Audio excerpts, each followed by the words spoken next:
Before I introduce my Talking Pints guest, let's see a clip of him in A Touch of Frost, which he was on for over 17 years. Gov, what?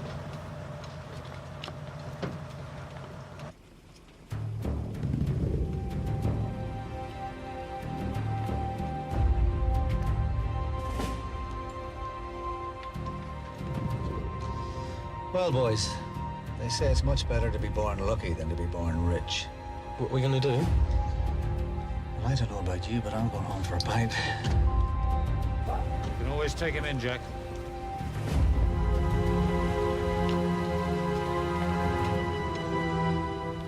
Bring him in tomorrow.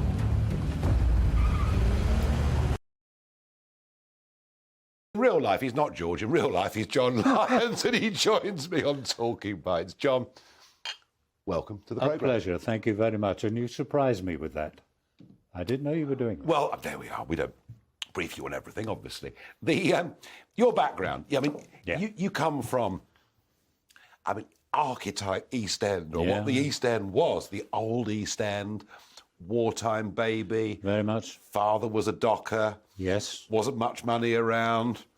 But was there a great sense of community? Yes, there was. My father, not only was he a docker, the whole family were. Yeah. And that was going to be my fate when I left school at 15. Yeah. In fact, I did have an interview at the PLA at Tower Bridge. And for some reason, I don't know why I did it, I deliberately failed. I don't know why. I had no plan. I certainly didn't think about being an actor, ever. But I deliberately failed it. And it was a great disappointment to my father, I will tell you. Because all of my brother, he followed my father into the docks. And as I say, that was going to be me. But no, I didn't take that path. My mother was an office cleaner. Yep. So it was nothing to do with show business Because whatsoever. a lot of people going to acting come from quite middle class backgrounds. They've been... I was listening to Patricia Hodge at the weekend. You know, great actor, but, very middle class background. She was coming and watching West End shows when she was 6 years old and on treading the boards at 10. But for coming from that, archetypal working class East End background, where did acting come from? I know. It never occurred to me ever in my life until I got to 17 and there was a chance remark from somebody.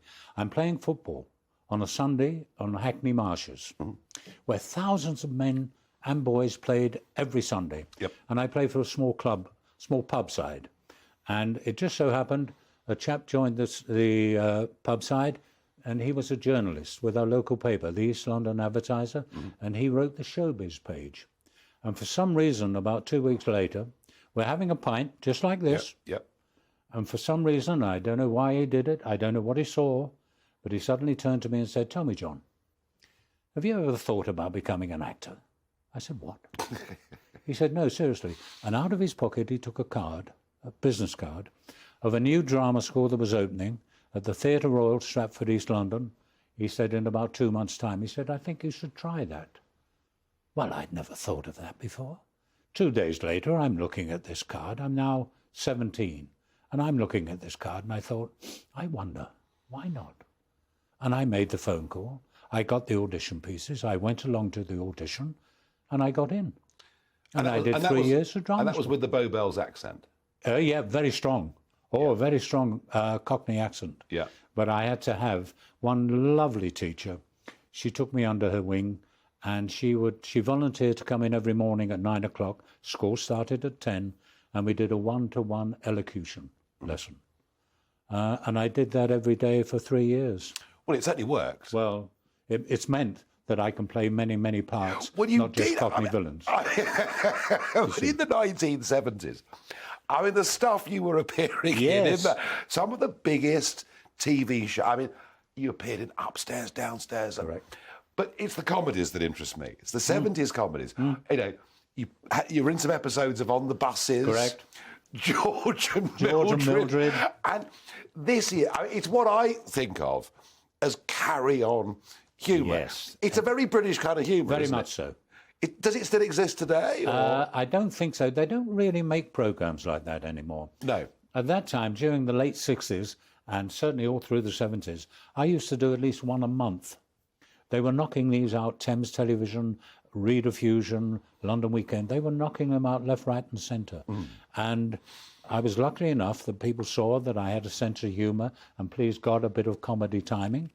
And I was employed quite a bit on those. But no, I don't think we make them anymore. Were they enormous fun to work on? Oh, yes. They were, but they were a little bit nerve-wracking because you did a lot of it. You would start on a Monday and film with a live audience on a Friday night. So you just had 5 days. Now you're doing a performance in which you're doing a television performance, but you've got an audience. It's a live audience. So you've got 2 different ways of acting. Yeah. And you don't know when the laughs are going to come, if they're going to come at all. So it was a little nerve-wracking. Yeah. But after a while, you get used to it. And yes, you quite enjoy it. We had a look at some clips from did? earlier on the buses, and I still think it's funny, but maybe, I don't know, maybe a younger generation wouldn't. But on from there, Yes. you know, you get this incredible break a few years later. Yes. You know, David Jason is Del Boy. Yep. I mean, he plays the role, he is the role. Yes. People shout his name in the street, he is Del Boy. For many years, yes. And I heard that this programme, A Touch of Frost, was going to begin, and there you were, you know, playing his number 2. And I thought it's never going to work. Jason's typecast, it's never going to... I mean, did you worry about that when it kicked off? No, I didn't worry about it. A few people did say to me, do you think he'd get away with Del Boy? And I also do know that David himself was apprehensive, let me say, about it. Yeah. Because he didn't quite know how the audience were going to accept him as this policeman, this downtrodden policeman, trying to solve cases of murder and paedophilia and things like this. And would they go back to Del Boy? Would they think that's Del Boy? But no, they didn't. The first episode went out, I think it was 1992 in December. Yep. And the next day it went straight to the top of the charts. And we never looked back. We only did 3 at the beginning that year. And we carried on for another 17 and a half years. So no, people got away from that idea and they could see that David was For you as an actor, yes, because it's a precarious very much so. profession, isn't it? You can get great roles, but they're gone and the income goes to nothing. Yes. That's got to be the dream, hasn't it? Working with David Jason, a popular TV series. It is indeed. And you get 17 years out of it. I mean, It is, and you're absolutely right. And I do thank him, not only him, but whoever looked down on me. Yes. And what it does for you as well, if you're lucky enough to get into a successful series, it opens up many, many doors for you. So with that, with the what can I say, the profile that it gave me, it meant that I got a lot of work off the back of it. Yeah. West End, I went into The Mousetrap. The longest running play in the world. I did that on 3 different occasions. Pantomime. which you're still doing. I'm still doing. I finished 2 weeks ago. And I've been doing panto now. I did 6 with Jim Davidson, who you well know. Yep. So, yes, it opened so many, many doors. And if you're not doing that, you're on cruises. I do cruises. Yes, I do. Do actors ever retire? I hope not. But I must say, I'm now coming up to 80.